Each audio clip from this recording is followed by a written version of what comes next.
Saludo con gusto en esta mesa al doctor Julio Jiménez Martínez, vicepresidente del Colegio Nacional de Abogados. Gracias, doctor, con el gusto de saludarte. Y en un momento queremos sumar también a Jesús Rodríguez Ambrís, expresidente de la Asociación Mexicana de Contadores Públicos. Por lo pronto me arranco contigo, Julio, doctor Julio. Dame tu opinión en medio de esto. ¿Qué observas para este 2026, teniendo en cuenta una economía que está asediada por productos chinos, asiáticos, por supuesto, pero en medio de esto, pues también el tema Venezuela, que sacude el inicio de este 2026? Tu impresión, doctor, bienvenido nuevamente. Gabriel, es un placer saludarte a ti, a tu importante auditorio. Desearles un excelente año 2026. Vale la pena reflexionar sobre el contexto económico, financiero, la política hacendaria, la política de persecución fiscal, los programas sociales, que es una política social muy ambiciosa, muy irresponsable, mal planeada financieramente, muy bien diseñada política y electoralmente. No cabe duda que el gobierno de la Cuarta Destrucción del país ha tomado acciones determinantes para comprometer las finanzas públicas del Estado, no ha fomentado la inversión de capital productivo nacional y mucho menos extranjero. Las reformas constitucionales a la ley de amparo, las reformas al Poder Judicial y las reformas en materia laboral nos han restado competitividad y productividad. Esto es algo alarmante, Gabriel, amable auditorio, porque el país no representa un destino, una fuente segura de inversión. No representa un país que garantice productividad y competitividad. De ahí que varias empresas y varios proyectos se han cancelado o han diferido su fecha de inicio, de proyección de proyectos productivos. Esto ha generado desempleo y ha desencadenado una caída significativa en las contribuciones, en el pago de impuestos, en las contribuciones de seguridad social. Y bueno, pues las ocurrencias o las estrategias de Morena siguen siendo proteger a la delincuencia, simular que combaten y previenen a los cárteles, cuando en la realidad vemos que la extorsión, el secuestro, la desaparición forzada, la violencia, la corrupción y la impunidad siguen creciendo y siguen siendo un factor de desconfianza y sobre todo de incertidumbre para el capital nacional extranjero, Gabriel. Bien, le doy la bienvenida a Jesús Rodríguez Ambrís, quien se suma a la mesa. Doctor Jesús, te sumamos a esta mesa. ¿Tu impresión para este arranque del 2026? Comentamos sobre el tema de la invasión de los productos asiáticos. No sé cómo quedaría ahora esta marea asiática de productos, en su gran mayoría son commodities, son muchos productos del dumping. No sé cómo quedaría con todo esto de Venezuela, con todo esta situación por la que está pasando Venezuela. ¿De qué manera impacta en términos económico-políticos? Y pongo ese tema también para ti en un momento, doctor Julio, pero voy contigo, Jesús. Adelante, bienvenido nuevamente. ¿Qué tal? Pues mira, son temas que, también el gobierno federal lo está viendo, ¿no? Lo está viendo. Ahora con todos estos vemos con la reforma fiscal, vemos también con todas estas intenciones también no solamente de México, a nivel global, las restricciones que se están teniendo. Nuevamente estamos regresando al nacionalismo, en el sentido de que lo que se está haciendo en cada país se está haciendo bien, ¿no? Lo que se llama proteccionismo. Y bueno, pues ahorita estamos otra vez regresando a las épocas de los 70, en donde se está impulsando lo hecho en México. Entonces, en ese sentido, el gobierno federal pues está impulsando nuevamente lo hecho en México, y bajo ese esquema, pues el gobierno mexicano debe de proteger lo producido en México, y en ese sentido, por eso también este 31 de diciembre, pues también arrancó con los nuevos aranceles hacia los que México no tenga tratados de libre comercio, y uno de ellos es los productos chinos, que ya sabemos que donde quiera están esos productos chinos, que son los que dominan a nivel global, ¿no? Y que lamentablemente el gobierno mexicano tiene que empezar a negociar con el gobierno chino, que sabemos que también el gobierno chino se tiene que sentar no solamente con México, con diferentes países, para empezar también a abrir su mercado, porque el país China es muy cerrado para aceptar otros mercados, para poder invertir en su país. Sí, interesante. Esto que pones en la mesa sobre los aranceles son, digamos, leí un artículo muy interesante sobre el tiempo, más de 40 años de una apertura comercial hacia el mercado asiático, pues digamos que le pone una cerradura, una llave, doctor Julio. No sé de qué manera se viene para este 2026. Decía Jesús, pues tendría que haber mayor diálogo. Me parece que ese sería el camino que tendría que buscar la economía mexicana, digamos, las autoridades mexicanas y el gobierno chino. No sé si al gobierno chino le interese mucho hablar a este dragón chino, doctor Julio. Gabriel, debo decirte con absoluta responsabilidad que México tiene un problema muy serio en materia de comercio exterior. Tiene un problema sistémico económico, un problema político internacional y un problema a nivel comercial. Su política hacendaria no es la más acertada, su política comercial no es la más idónea y la política arancelaria está atendiendo más a una imposición de Donald Trump. México quiere quedar bien con Donald Trump, quiere entregarle todo lo que le está pidiendo Donald Trump con la finalidad de revisar y suscribir y en su momento ratificar el Tratado de Libre Comercio. México depende de manera importante del comercio exterior con los Estados Unidos y con Canadá. Pero también hay que reconocer que China ha inundado con un tsunami sus mercancías en nuestro país. Si nos vamos a la industria automotriz, pues ahí vamos a revisar cuántas marcas de países del Pacífico Asiático, y hablo desde chinas, japonesas, coreanas, que han inundado y que han desplazado la industria norteamericana y la industria, obviamente, europeas. No cabe duda que la competencia es desleal, no cabe duda que la balanza comercial está, obviamente, en condiciones no favorables para las economías de Estados Unidos y para la de México.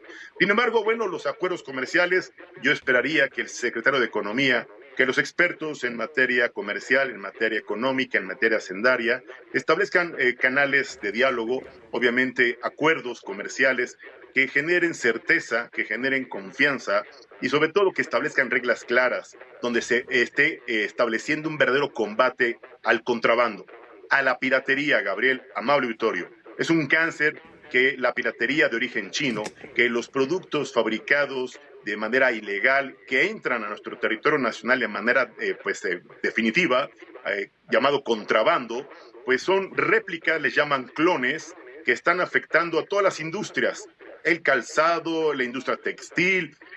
Te quiero decir que ahora ya la industria tecnológica también ha sido víctima de la clonación, y si hablamos de nuestros artesanos, de nuestros productores mexicanos, de los productos hechos en México, son víctimas, porque no hay una política de protección que garantice certeza al productor mexicano. No hay una política de protección que garantice realmente al artesano, al productor originario, al artesano tradicional, sus productos para que puedan competir, para que puedan convivir en el comercio internacional. Desafortunadamente, los países del Pacífico Asiático se han caracterizado en las últimas 3 décadas por ser de los que piratean, los que reproducen ilegalmente, desde guaraches hasta ropa en su mayor, yo diría, capacidad de inundar mercados y destruir industrias a nivel internacional, Gabriel. Así de preocupante está el contexto comercial para México.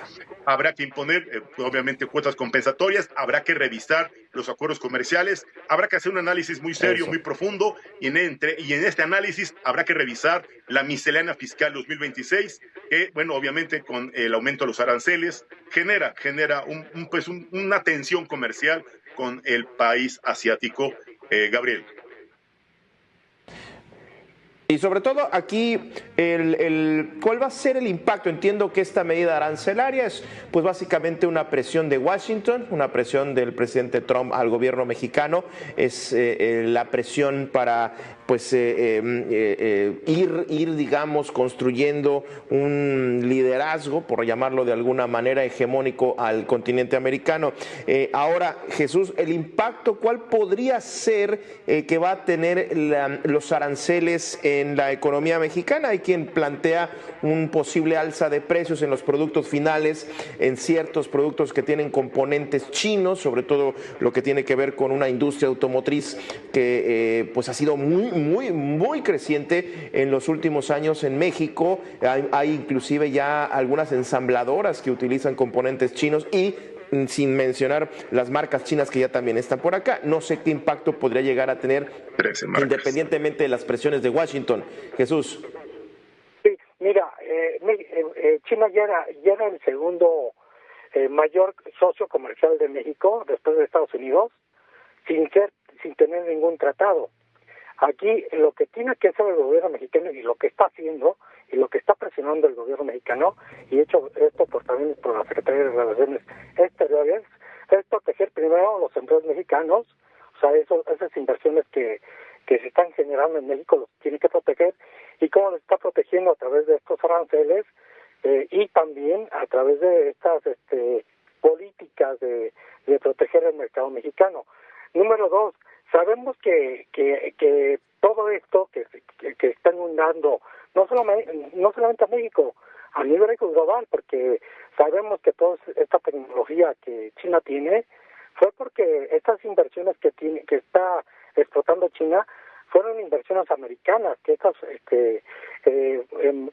empresas que alguna vez estuvieron en China, esa tecnología que ellos de alguna manera tuvieron de Estados Unidos, la fueron perfeccionando y a tal grado que ahorita ya son independientes en algunas tecnologías y desarrollaron algo que nosotros deberíamos de copiar de alguna manera, de que aprovecharon esos tratados que hicieron con Estados Unidos, ¿no?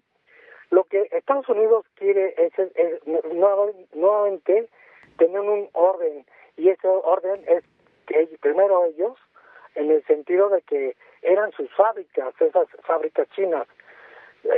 Lamentablemente Sí. China llegó, se abrió y empezó a distribuir, creó nuevas marcas, nuevos vehículos, también nuevas fábricas de textiles, y empezó a inundar todo el mercado, pero bajo el esquema de copias, ¿no? Como bien decía el doctor, y es lo que ya no le gustó a Estados Unidos, y empezó con toda esta guerra de aranceles, y que México está copiando, y no solamente México, todos los países, y ahí pues ya todos los gobiernos empezaron a proteger los mercados locales, que es lo que tienen que hacer. ¿Qué es lo que tienen que hacer? Es empezar a negociar para que también productos mexicanos lleguen al mercado chino. Claro. Sí, claro. Tiene que haber una negociación. Ahora, no sé, doctor Julio, estamos hablando de que el 2026 arrancó fuerte el gobierno de los Estados Unidos con esto de Venezuela, pero se viene la renegociación del TEMEC. ¿Cómo va a llegar Estados Unidos con todo esto de Venezuela?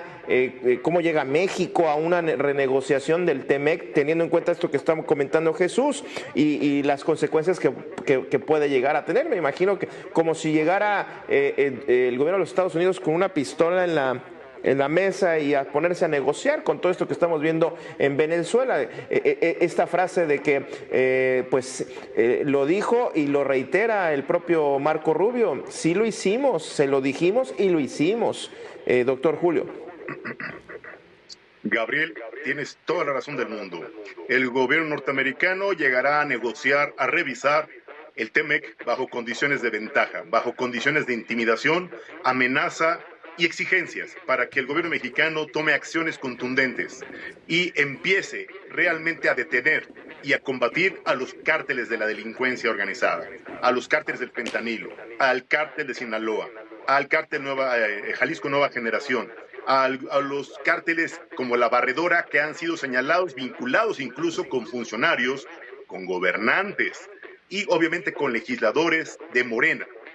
No es extraño que el gobierno norteamericano, que Pam Bondi han señalado que pues esta operación del cártel de los soles, que obviamente el cártel que operaba desde Venezuela tenía vínculos con el cártel de Sinaloa y operaban lavando dinero y operaban con el tráfico de fentanilo y cocaína.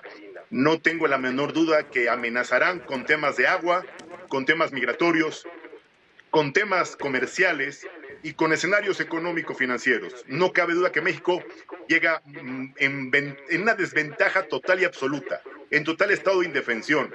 Algo tendrá que hacer la titular del Ejecutivo Federal, algo tendrá que hacer para dar una muestra de colaboración, una muestra de participación, no subordinación, pero obviamente ya hemos visto que las barbas del vecino han sido decapitadas, pues habría que echar a remojar las propias en México, y creo que Estados Unidos es pragmático, es capitalista, es un país pues que invade con fines económicos, y el interés de Venezuela no es restablecer la democracia, es acaparar la riqueza petrolera, es acaparar la inversión de capital y controlar a la nación venezolana. Sí. Estados Unidos no son buenas personas, son el policía del mundo, pero desafortunadamente estos gobiernos habían sido tomados también por gobiernos autoritarios, por gobiernos que violaban pues el Estado de Derecho, gobiernos que no respetaban resultados democráticos ni mucho menos electorales. Y bueno, con eso se justificó con la declaratoria de haber sido señalados como narcogobiernos, como aquellos gobiernos vinculados con grupos de la delincuencia organizada, con narcogobiernos particularmente, y con la clasificación que ha hecho Donald Trump del fentanilo como un arma de destrucción masiva y a los cárteles como pues, grupos terroristas, están legitimadas sus acciones, que ciertamente son violatorias de tratados internacionales, que ciertamente violan el artículo 3º, pues obviamente de la ONU, y que en la carta internacional es transgredida, pero bueno, pues la ONU se queda calladita y el policía del mundo sigue haciendo lo mismo que hizo en el 89 en Panamá, sigue tomando el control de países por completo, sigue administrando las riquezas naturales, y México algo tendrá que hacer, ya lo señaló Donald Trump, es una amenaza clara, es una promesa de lo que podrían hacer, que ya lo hizo en Venezuela y podría llegar también a territorio nacional, violentando nuestra soberanía nacional. Gabriel. Muy bien, pues doctor Julio Jiménez Martínez, Jesús Rodríguez Zambriz, muchísimas gracias por arrancar esta semana con nosotros en esta mesa. Por supuesto que este tema va a seguir dando muchísimo debate en los próximos días, en las próximas semanas. Por cierto, ya veremos cómo vienen las pruebas con las que están acusando a Nicolás Maduro y a su esposa. Muchísimas gracias a ambos. Yo no me resta más que pedirle que se quede en la programación de Mega